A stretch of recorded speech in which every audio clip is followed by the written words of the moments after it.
Good evening, IPA members and friends.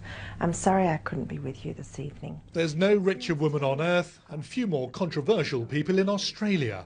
Gina Rinehart is said to be worth $30 billion. It all comes from Australia's mining boom, but that's now weakening as Chinese demand waivers.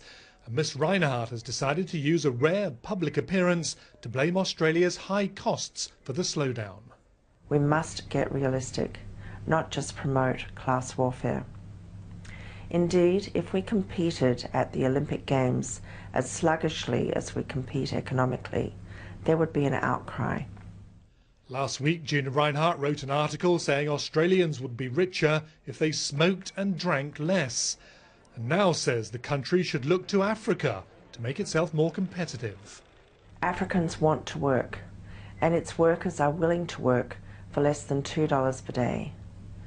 Such statistics make me worry for this country's future. No, I most certainly don't. But the idea that Australians should be paid on a par with Africans was brushed aside by the Labor Prime Minister.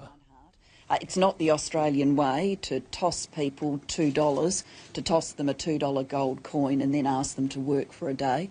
We support proper Australian wages and decent working conditions for Australian people.